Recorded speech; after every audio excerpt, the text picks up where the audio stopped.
Vous est-il déjà arrivé d'aider quelqu'un encore et encore pour finalement vous rendre compte qu'il n'apprécie pas vos efforts? C'est comme si plus vous tendez la main, plus cette personne s'attend à ce que vous résolviez tout à sa place, sans rien offrir en retour. Cela peut être frustrant, mais c'est une vérité que beaucoup hésitent à accepter. Il y a des gens qui ne méritent tout simplement pas votre aide. Et non, ce n'est pas égoïste. Au contraire, le stoïcisme lui-même, défendu par des penseurs comme Sénèque, Marc Aurèle et Épictète, nous enseigne que parfois, la meilleure façon de vivre une vie vertueuse et équilibrée est de savoir quand arrêter d'aider certaines personnes. Cela semble-t-il dur, peut-être, mais c'est précisément là qu'intervient la connaissance stoïcienne. Il y a des situations où, quoi que vous fassiez, l'autre personne ne change pas. Elle s'installe dans le rôle de victime, devient dépendante ou pire, profite de votre bonne volonté. Et si je vous disais que continuer à aider pourrait vous faire plus de mal que vous ne le pensez? La vérité est que lorsque vous gardez ces personnes dans votre vie, vous perdez de l'énergie, du temps et souvent même votre propre paix. Imaginez les progrès que vous pourriez réaliser si vous arrêtiez d'investir autant dans ceux qui ne sont pas disposés à changer. Dans cette vidéo, je vais vous montrer 8 raisons claires d'arrêter d'aider certaines personnes, basées sur les enseignements du stoïcisme. Préparez-vous, car certains d'entre eux pourraient vous surprendre et, qui sait, changer votre façon de traiter votre entourage. Commençons. Raison 1, manque de réciprocité. S'il y a quelque chose que la philosophie du stoïcisme nous enseigne, c'est l'importance de l'équilibre dans les relations. Lorsqu'une personne tend constamment la main mais ne reçoit jamais rien en retour, cela provoque une profonde détresse émotionnelle. Sénèque nous rappelle que ce n'est pas la quantité qui compte, mais la qualité des interactions. La réciprocité n'est pas une question de comptabilité, il s'agit de reconnaître la valeur de l'autre. Imaginez-vous toujours disponible, prêt à aider, mais le retour est vide. Ce manque de réciprocité mine la confiance et le respect dans la relation. Ce que Marco Aurelio a souligné lorsqu'il a déclaré que l'indifférence d'un partenaire est le premier signe de distance. Dans la pratique, cela se manifeste par de petites attitudes. Cet ami qui demande toujours des faveurs, mais qui n'est jamais là quand on en a besoin. Ce n'est pas de l'amitié, c'est du parasitisme déguisé. Le stoïcien, comme le suggère Épictète, doit être vigilant sur la valeur de ses relations. Vous ne demandez pas l'impossible. Cherche quelque chose de naturel dans toute interaction humaine. La reconnaissance mutuelle. Commencez à observer de plus près. Peut-être que cette personne que vous pensez proche profite en fait simplement de votre bonne volonté. Les conséquences du maintien de relations sans réciprocité peuvent être dévastatrices. Vous êtes épuisé émotionnellement, votre estime de soi diminue et, plus grave encore, vous commencez à remettre en question votre propre valeur. Épictète dirait qu'en ce moment, il est crucial de se souvenir de sa valeur intrinsèque, quelque chose qui doit être inébranlable. Pour ceux qui vivent cela, il est essentiel de réfléchir. Quels sont les signes que cette réciprocité n'a jamais été à double sens? Il est peut-être temps de reconsidérer certaines amitiés. Et pourquoi est-il si difficile de rompre ces relations? Parce qu'on confond souvent gentillesse et obligation. Marc Aurèle, dans ses écrits, mettait en garde contre le danger de se laisser emporter par le désir de plaire à tout le monde. En essayant toujours d'être le bon, vous finissez par vous négliger, permettant aux autres de vous exploiter. Commencez à vous demander « Qui mérite vraiment mon attention et mon énergie ?» Le manque de réciprocité ne se limite pas aux amitiés. Au travail, dans les relations familiales, voire amoureuses, lorsqu'un seul côté fait mal, l'équilibre devient vite insupportable.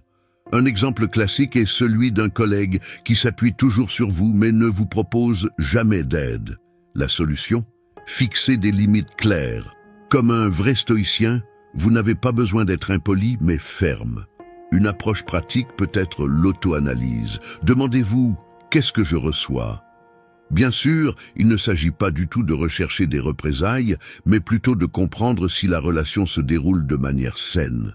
Sénèque nous a enseigné que la valeur des relations réside dans leur profondeur et non dans leur ampleur.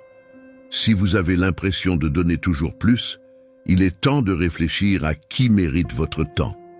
Alors, rappelez-vous, ce n'est pas de l'égoïsme, c'est du soin personnel. Le stoïcisme nous apprend à valoriser nos actions et nos affections. Vous n'avez pas besoin de vous sentir coupable d'attendre une relation équilibrée. Épictète a déclaré que rien de ce qui nous arrive n'est hors de notre contrôle, et cela inclut les personnes que nous choisissons de garder dans nos vies. Parfois, le plus grand acte de sagesse consiste simplement à lâcher prise. Raison 2. Comportement toxique. Un comportement toxique est comme un nuage noir qui envahit lentement n'importe quel environnement. Du point de vue du stoïcisme, ce type de comportement va à l'encontre de tout ce que prêchaient de grands philosophes comme Sénèque, Épictète et Marc Aurèle. Un comportement corrosif mine la paix intérieure et aliène ceux qui l'entourent. Mais le plus dangereux, c'est quand on tolère cela au nom d'une fausse harmonie. Lorsque quelqu'un autour de nous répand constamment de la négativité, manipule ou essaie de contrôler, nous lui permettons non seulement de nous affecter, mais nous lui permettons également de nous éloigner de notre propre nature vertueuse. En pratique, une personne toxique peut agir de différentes manières, manipuler ses émotions, critiquer constamment ou culpabiliser les autres pour ses propres problèmes. Un exemple simple est cet ami qui, chaque fois que vous essayez de grandir ou de prendre une décision importante, fait des commentaires désobligeants ou tente de détourner vos projets. Pour le stoïcien, comme le suggère Épictète, la clé est de rester ferme sans se laisser entraîner dans cette marée de négativité. Le grand défi est de reconnaître ce comportement avant qu'il ne consomme votre énergie. Sénèque dirait que nous devons être conscients de ce qui est réellement nécessaire à notre santé mentale et émotionnelle. Permettre à une personne toxique de rester dans votre vie, c'est comme laisser un poison se propager lentement. Et la vérité est qu'avec le temps, les gens autour de nous commencent également à remarquer cette toxicité, ce qui peut conduire à l'isolement. Pas par choix, mais par coexistence. Sur le lieu de travail, par exemple, les personnes toxiques peuvent être celles qui créent des intrigues, favorisent les ragots ou critiquent constamment les efforts des autres. Au lieu d'encourager un environnement collaboratif, ils préfèrent semer la méfiance. Marco Aurelio nous rappelle que face à des situations difficiles, nous devons rester calmes et nous concentrer sur ce que nous pouvons vraiment contrôler, nos actions et nos réactions. Dans ce cas, la meilleure réaction est de prendre ses distances émotionnelles et de limiter l'impact de ce type de comportement. Pour faire face au comportement toxique, la première étape consiste à fixer des limites. Un vrai stoïcien sait que ces limites ne sont pas un signe de faiblesse, mais plutôt un signe de soin de soi. Marc Aurèle a écrit que « la vie est ce que vos pensées en font ». Par conséquent, si vous continuez à permettre la présence de ceux qui vous font constamment du mal, vous choisissez en quelque sorte cette voie. Le changement commence lorsque vous décidez de donner la priorité à votre bien-être et à votre tranquillité d'esprit. Un autre point important est de comprendre que vous n'avez aucune obligation de sauver ou de changer une personne toxique. Épictète nous enseigne que chacun est responsable de ses propres attitudes. Ainsi, lorsque vous essayez de sauver ceux qui ne veulent pas être secourus, vous vous épuisez uniquement émotionnellement. La solution la plus sage est de s'éloigner et, si nécessaire, de couper définitivement les ponts. Ce n'est pas une attitude froide, c'est une attitude sage, une réflexion importante. Comment réagissez-vous aux comportements toxiques autour de vous ? Se pourrait-il que vous leur permettiez d'une manière ou d'une autre de vous affecter plus qu'ils ne le devraient? Pour celui qui cherche à s'aligner sur les enseignements de Sénèque et d'Épictète, il est essentiel de cultiver la sérénité face à l'adversité et surtout d'apprendre à prendre ses distances avec tout ce qui ne contribue pas à sa paix intérieure. Raison 3. Victimisation continue. Vivre dans une position constante de victime, c'est comme porter un poids qui ne vous appartient pas. Le stoïcisme nous enseigne, de Sénèque à Marc Aurèle, que nous sommes responsables de nos réactions aux événements de la vie et que nous ne devons pas nous accrocher à la victimisation. Celui qui se place continuellement en victime s'éloigne de sa propre capacité à agir et à changer les circonstances. En alimentant le récit selon lequel le monde est toujours contre eux, cette personne se prive du pouvoir de transformer les adversités en opportunités. Marc Aurèle a dit avec sagesse: « Le bonheur de votre vie dépend de la qualité de vos pensées. » Une victimisation continue peut être constatée dans de petites attitudes quotidiennes. Un exemple clair est cette personne qui, au lieu de chercher des solutions à ses problèmes, préfère toujours rejeter la faute sur les autres ou sur les circonstances. Ce n'est jamais de sa faute. Et ainsi, le cycle de victimisation se perpétue. Pour quiconque suit les principes d'Épictète, c'est une grave erreur. Cela nous enseigne que nous n'avons aucun contrôle sur ce qui se passe, mais que nous avons un contrôle total sur la façon dont nous réagissons. Et la victimisation est l'abandon de ce contrôle. L'un des grands pièges de la victimisation est qu'elle semble offrir une porte de sortie confortable. Après tout, il est bien plus facile de blâmer le destin, la malchance ou les autres que d'accepter la responsabilité de ses propres choix. Cependant, le stoïcien sait que c'est une illusion dangereuse. Sénèque nous prévient que le chemin vers la liberté passe par la reconnaissance de nos propres forces. Quand quelqu'un se pose en victime, il s'enferme en fait dans une vie sans progrès, stagnant dans les excuses. Pour sortir de ce cycle, il faut une profonde autocritique et beaucoup de courage. Lorsque vous cessez de vous considérer comme une victime, vous commencez à voir les possibilités de changement autour de vous. Si, par exemple, quelque chose ne va pas au travail, au lieu de vous plaindre ou de blâmer votre patron, vous pouvez vous concentrer sur la manière d'améliorer vos compétences, d'augmenter votre productivité ou de rechercher de nouvelles opportunités. Épictète voudrait nous rappeler que le véritable pouvoir réside dans la reconnaissance que nous sommes maîtres de notre propre vie.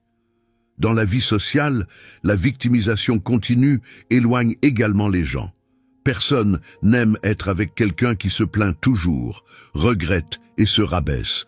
Marco Aurelio dirait que nous devons être des phares, rayonnant une lumière qui inspire et élève les autres. Lorsque vous permettez à la victimisation de dominer vos interactions, vous perdez cette capacité à influencer positivement l'environnement qui vous entoure. La solution pratique à la victimisation consiste à commencer à adopter un discours plus positif et proactif. Au lieu de dire « je ne peux pas le faire parce que personne ne m'aide », vous pouvez le remplacer par « que puis-je faire pour améliorer cette situation ?» De petits changements de mentalité, alignés sur les enseignements d'Épictète, peuvent transformer radicalement la façon dont vous faites face aux défis. N'oubliez pas, vous n'êtes pas une victime du destin, vous êtes l'architecte de votre réalité. Une réflexion profonde.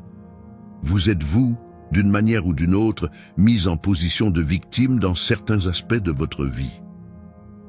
Sénèque nous invite à réfléchir sur nos choix et sur notre volonté de prendre en main notre destin. Il est peut-être temps d'abandonner la victimisation et de commencer à agir avec la force et la sagesse que vous possédez déjà. Raison 4, dépendance excessive. La dépendance excessive est un piège qui piège non seulement ceux qui dépendent, mais aussi ceux qui sont dépendants. Dans le stoïcisme, l'autonomie et l'autosuffisance sont des valeurs centrales, rappelées par Sénèque, Marc Aurèle et Épictète. Une personne qui compte constamment sur les autres pour prendre des décisions ou résoudre des problèmes finit par perdre la capacité de faire face aux difficultés de la vie. C'est comme quelqu'un qui s'habitue à utiliser une canne, même s'il a la force de marcher tout seul. Marco Aurelio a dit que nous devons être prêts à marcher seuls lorsque cela est nécessaire, car la vie ne nous offre pas toujours un soutien extérieur. Cette dépendance peut survenir dans divers domaines de la vie. Un exemple clair est celui des relations personnelles, dans lesquelles une personne compte excessivement sur son partenaire pour des problèmes émotionnels, financiers ou même pour de simples décisions quotidiennes.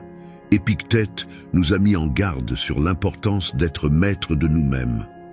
Lorsque nous devenons excessivement dépendants, nous renonçons en quelque sorte à notre liberté.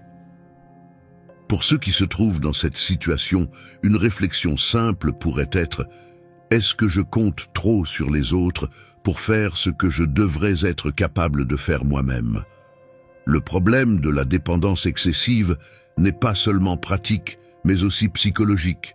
Plus nous dépendons des autres, plus nous ressentons un sentiment d'insécurité lorsque nous sommes seuls. Cela crée un cycle d'anxiété et de peur, comme si la personne ne pouvait plus subvenir à ses besoins sans aide extérieure. Marco Aurelio dirait que la vraie force réside dans notre capacité à nous suffire à nous-mêmes, à faire preuve de résilience face à l'adversité, sans avoir besoin de rechercher constamment le soutien ou la validation des autres. Dans le domaine professionnel, une dépendance excessive peut être constatée chez les personnes qui ont peur de prendre des décisions sans consulter au préalable quelqu'un. Un exemple serait un employé qui, confronté à une situation simple, a besoin de la confirmation d'un supérieur avant d'agir. Non seulement cela freine votre croissance, mais cela démontre également un manque de confiance en vos propres capacités. Le conseil de Sénèque serait « Assumez la responsabilité de vos actes. Celui qui a peur de commettre des erreurs n'apprend jamais ». La solution consiste donc à commencer à faire de petits pas vers l'indépendance. Désormais, si vous avez l'impression d'être coincé dans ce cycle de dépendance, le changement peut commencer par des actions simples. Commencez par assumer de petites responsabilités. Faites quelque chose par vous-même, sans demander d'aide. Cela peut sembler difficile au début, mais petit à petit, vous remarquerez à quel point votre confiance grandit. Épictète a souligné l'importance de prendre le contrôle de ce qui est entre nos mains, et cela inclut les décisions quotidiennes. Plus vous ferez cela, plus vous vous libérerez du besoin constant de soutien. Un autre piège de la dépendance est de croire que nous avons besoin des autres pour nous sentir complets. Il s'agit d'une erreur courante dans les relations, où une personne rejette la responsabilité de son bonheur sur l'autre. Mais comme nous le rappelle Épictète, le vrai bonheur vient de l'intérieur, d'un esprit en paix avec lui-même. Placer cette responsabilité sur les autres est injuste et insoutenable. Une relation saine, qu'elle soit amicale, amoureuse ou professionnelle, doit se construire sur l'indépendance de chacun, et non sur une dépendance excessive. Une réflexion importante. Confiez-vous la responsabilité à d'autres personnes de quelque chose qui devrait être le vôtre. Sénèque nous invite à réfléchir sur nos actions et nos décisions. Il est peut-être temps de prendre pleinement le contrôle de votre vie et de réaliser que vous êtes capable de bien plus que vous ne l'imaginez, sans avoir besoin de dépendre autant des autres pour avancer. Raison 5. Manque de gratitude. Le manque de gratitude est l'un des défauts les plus subtils, mais aussi les plus corrosifs, qui puissent exister dans les relations humaines. Dans le stoïcisme, la pratique de la gratitude est directement liée à la sagesse du bien vivre, comme nous l'enseignent Sénèque, Marc Aurèle et Épictète. Quand quelqu'un ne reconnaît pas la valeur des choses, des personnes ou des moments qu'il reçoit, il commence à se fermer à la véritable essence de la vie. Sénèque a dit que la gratitude est une vertu du noble, car elle nécessite une perception aiguë de ce qui est vraiment important. Ignorer ce principe, c'est s'éloigner de la plénitude que la vie peut offrir. Dans les situations quotidiennes, nous constatons un manque de gratitude dans les petites attitudes.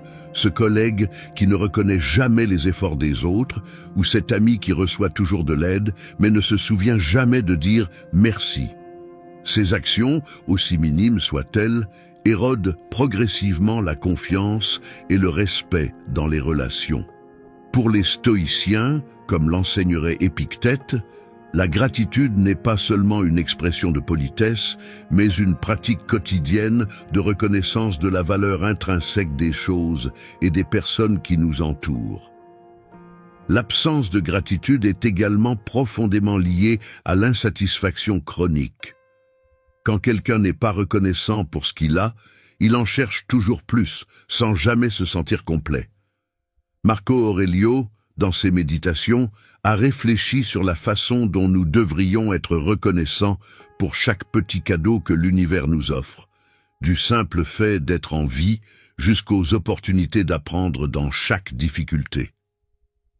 Lorsque nous oublions d'être reconnaissants, nous nous éloignons de la joie de vivre le moment présent. Dans les relations personnelles, le manque de gratitude peut se manifester de manière encore plus néfaste. Un exemple pratique est ce partenaire qui ne valorise jamais les efforts quotidiens de l'autre, supposant que tout ce qu'il reçoit est une obligation. Au fil du temps, ce manque de reconnaissance se transforme en ressentiment, ouvrant la voie à une détérioration du lien. Épictète nous avertirait de faire attention à ce que nous tenons pour acquis, car même les choses les plus simples peuvent être les plus précieuses. Pour commencer à changer cette dynamique, une personne doit consciemment intégrer la gratitude. Un exercice simple mais puissant serait de commencer à réfléchir quotidiennement à 3 choses pour lesquelles vous êtes reconnaissant. Cette pratique qui semble simple peut changer radicalement votre façon de voir votre quotidien. Sénèque nous apprendrait que la gratitude nous ouvre les yeux sur ce que nous possédons déjà, plutôt que de nous concentrer sur ce qui nous semble manquer.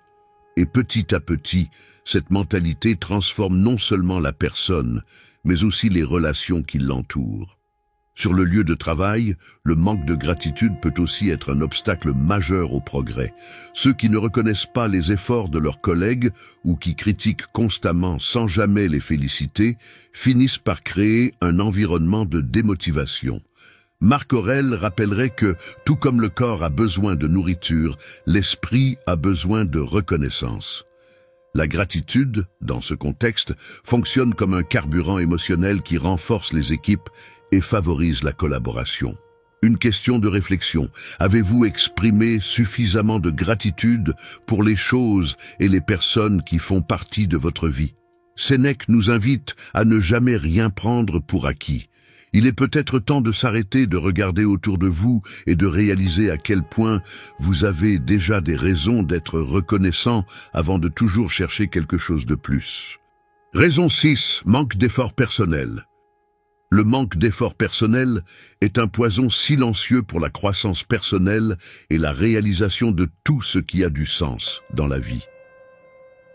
Le stoïcisme, tel qu'enseigné par Sénèque, Marc Aurèle et Épictète, nous appelle constamment à la responsabilité d'agir et de lutter pour atteindre nos objectifs. Celui qui attend que les choses se passent sans faire le travail nécessaire perd le droit de se plaindre des résultats. Sénèque nous a rappelé que la fortune sourit à ceux qui sont préparés et que sans effort, rien de valable ne peut être construit. Le stoïcien comprend que l'effort est une obligation et non un fardeau.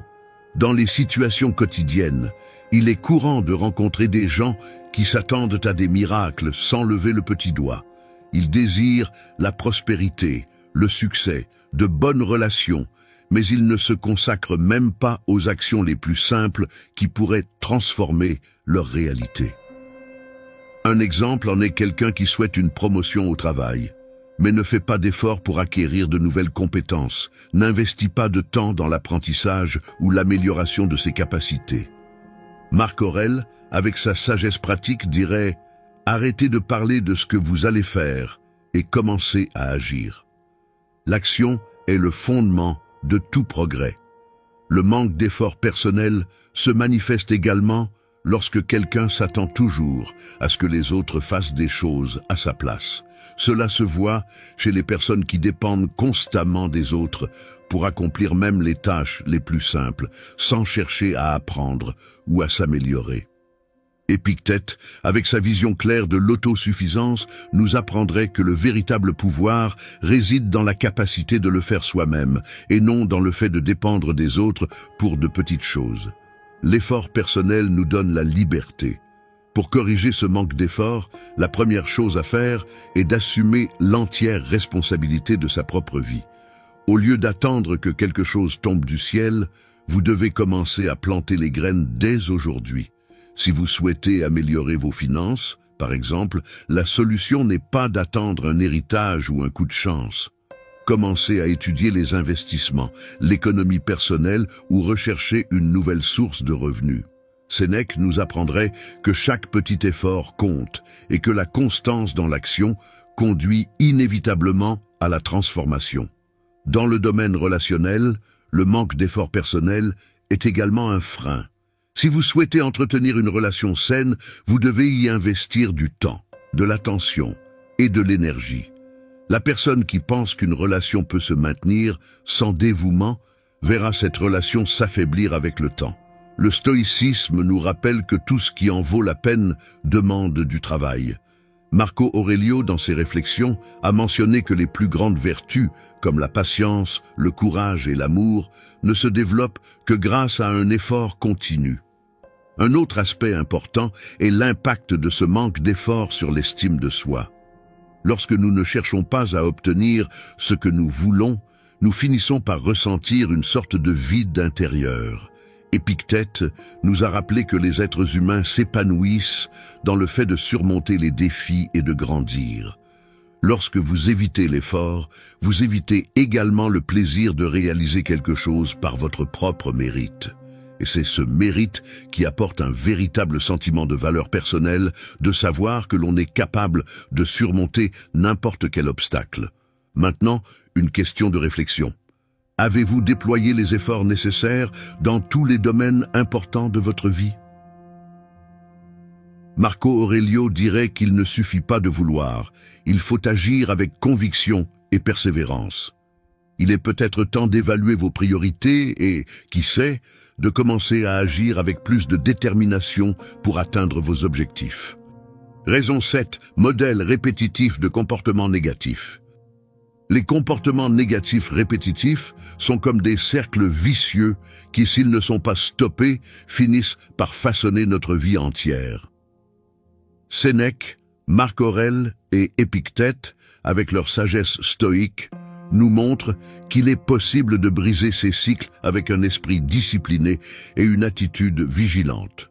Lorsqu'une personne se retrouve à répéter constamment des attitudes néfastes, comme la procrastination, l'impulsivité ou le pessimisme, elle s'asservit en quelque sorte à ses habitudes. Sénèque nous avertirait, vivre sans maîtrise de soi, c'est vivre comme un bateau à la dérive. Ces schémas peuvent découler de petites attitudes quotidiennes, qui, à première vue, semblent inoffensives.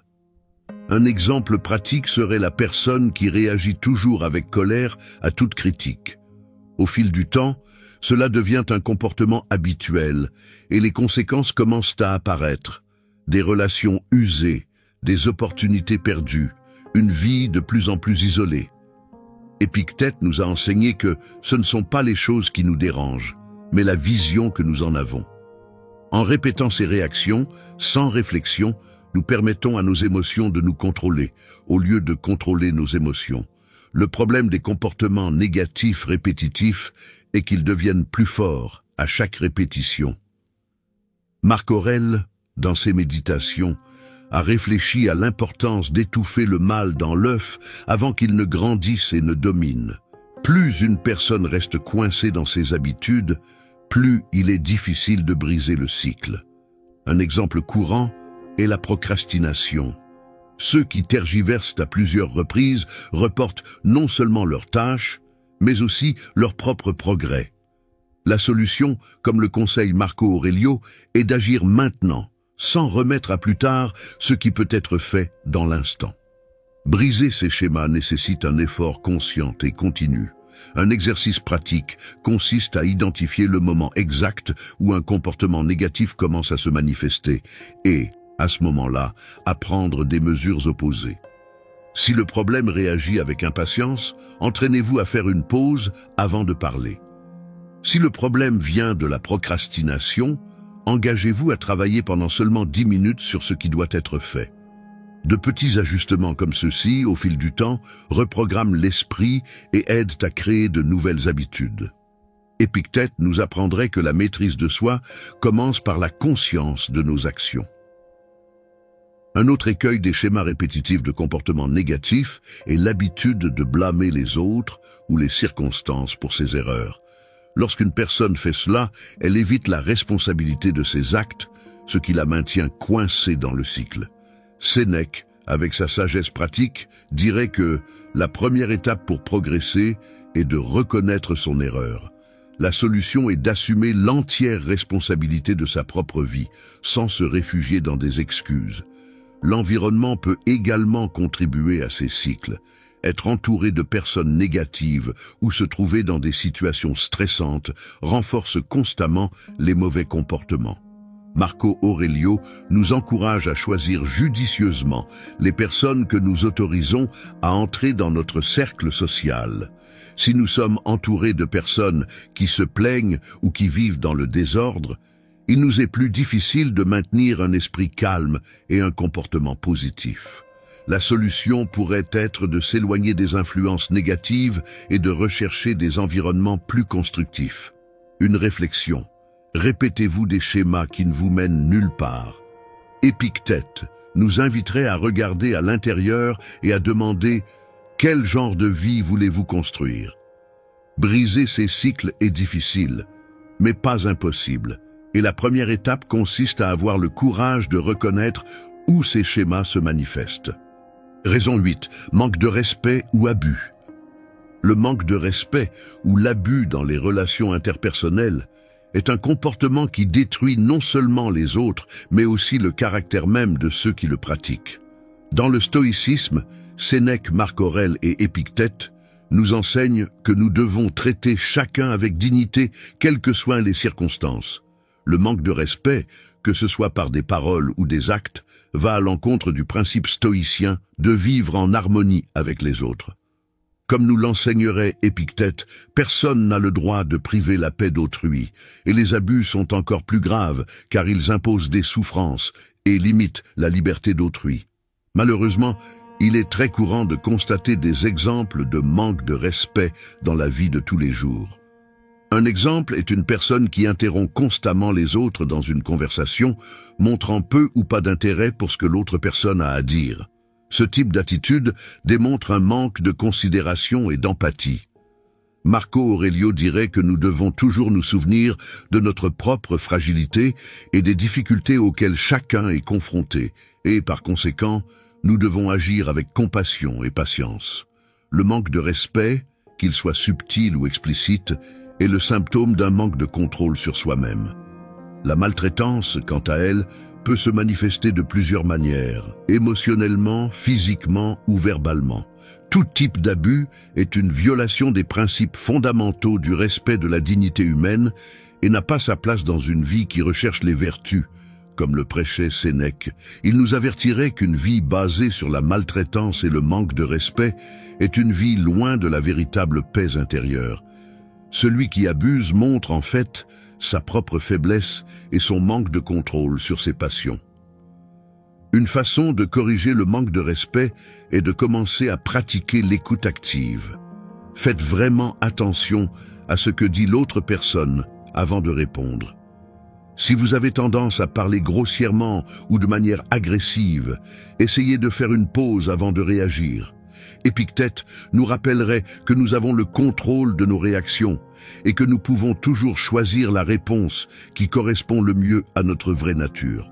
Ce simple acte de maîtrise de soi peut transformer nos relations avec les autres et construire des ponts plutôt que des murs.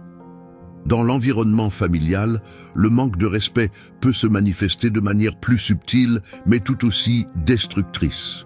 Une personne qui invalide constamment les sentiments des autres en disant qu'ils sont exagérés ou faibles peut se livrer à des abus émotionnels sans s'en rendre compte. Sénèque dirait que nous devrions traiter nos proches avec encore plus d'attention, car ce sont les relations les plus intimes qui ont le pouvoir de nous façonner. Si nous ne respectons pas ces personnes, nous compromettons notre propre développement. Un autre exemple de manque de respect peut être trouvé sur le lieu de travail, où des patrons abusifs ou des collègues déloyaux peuvent créer un environnement toxique.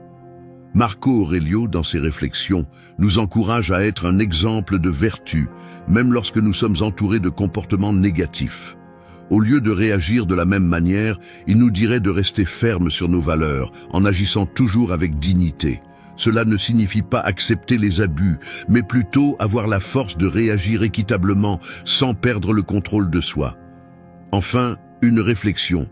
Avez-vous permis que le manque de respect ou les abus fassent partie de votre vie, que ce soit en tant que victime ou en tant qu'agent? Marco Aurelio nous inviterait à être vigilants sur nos actes et nos paroles, car chaque choix que nous faisons façonne notre caractère. La voie stoïcienne nous enseigne qu'en respectant les autres, nous nous respectons nous-mêmes. Conclusion. Avez-vous remarqué à quelle fréquence les gens autour de vous peuvent devenir un fardeau plutôt qu'un soutien? Il est temps de réfléchir.